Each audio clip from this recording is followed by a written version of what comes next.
क्या स्त्रियों को रुद्राक्ष की माला है वो पहननी चाहिए? स्त्रियों को रुद्राक्ष नहीं धारण करना चाहिए, ऐसा किसी भी शास्त्र में नहीं है। स्त्रियां बिल्कुल रुद्राक्ष धारण कर सकती हैं, उनको भी तो एनर्जी लेने का अधिकार है। अब अगर सुख या दुख अगर एक मेल के साथ है, एक आदमी के साथ है, तो वो स्त्री के साथ भी है, ठीक है।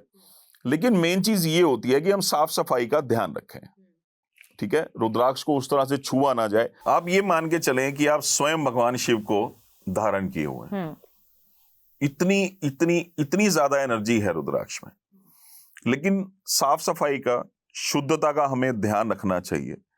अब इसमें एक छोटी सी चीज है, बहुत सारे लोगों के ये सवाल भी रहते हैं कि क्या ना करें रुद्राक्ष धारण करने हाँ, के बाद। बिल्कुल, है ना, बहुत सारे लोग ऐसा बोलते हैं कि क्या ना करें। बहुत सारी चीजें मार्केट में कंफ्यूजन क्रिएट किए हुए हैं कि रात को पहन के नहीं सोना चाहिए या ऐसा कुछ भी, है ना। वो पहन के क्यों नहीं सोना चाहिए? जब हम पहन के सोते हैं तो अब जो इसके मुख हैं कई बार वो टूट जाते हैं।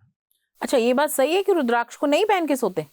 रुद्राक्ष पहन के आप सो सकते हैं, अगर आप उसको मेंटेन कर सकते हैं तो आप उसको अच्छा, संभाल के रख सकते हैं। ओके, तो आप पहन के सो सकते हैं। एक्चुअली क्या रहता है, इसके मुख टूट जाते हैं। अच्छा, खंडित हो सकता है। खंडित हो सकता है, इस वजह से रुद्राक्ष रात को नहीं पहन के सोना चाहिए, ठीक है। और दूसरी चीज, मांस मदिरा का अगर आप सेवन कर रहे हैं तो भी आपको रुद्राक्ष नहीं पहनना चाहिए, उस समय पे नहीं पहनना चाहिए। अच्छा, ठीक है, क्योंकि मैं यहाँ पे ये मानता हूं कि अगर कोई मांस मदिरा का सेवन कर रहा है तो इसका मतलब हम उसको कभी बदल ही नहीं सकते हैं। हाँ, ठीक है, उसके लिए कोई रेमेडी ही नहीं है कि आप तो मांस मदिरा लेते हैं तो आप रुद्राक्ष धारण ही नहीं कर सकते हैं। और मैं इस बात को मानता हूं कि अगर कोई मांस मदिरा का सेवन कर भी रहा है तो आप उस समय रुद्राक्ष को किसी अच्छे स्थान पर रख दें, साफ सुथरी जगह पर रख दें, और उसके बाद आप दोबारा रुद्राक्ष धारण कर लें। वो क्यों?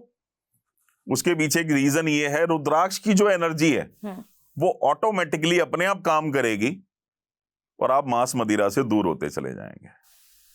रुद्राक्ष में इतनी एनर्जी है। और ये बहुत अच्छी बात आपने बोली कि अगर कोई ऐसे गलत संगति में है या कुछ गलत चीजों को खा रहा है या जो कि हमारे शास्त्र में मना करी गई हैं, तो उनके लिए तो फिर कोई उपाय ही नहीं है, क्योंकि हम मानते हैं कि तुम नॉन वेजिटेरियन हो। जो शुद्ध लोग हैं जो नहीं खाते, तो वो शायद कई लोग ऐसे भी होते हैं जो उनसे बातचीत तो ऐसा नहीं है ना कि उनको छोड़ दिया जाए। हाँ, बिल्कुल, कि आप कभी अच्छे बन ही नहीं सकते हो। हाँ, अच्छे के साथ तो सब निभा लेते हैं, मजा तो उस बात में है कि हम किसी गंदे इंसान के साथ निभा के दिखाएं, या जिसका नेचर थोड़ा सा रूड है हम उससे निभा के दिखाएं। तो सेम चीज वो है कि उसको रुद्राक्ष धारण तो करवाओ, बाकी भगवान शिव पे छोड़ दो।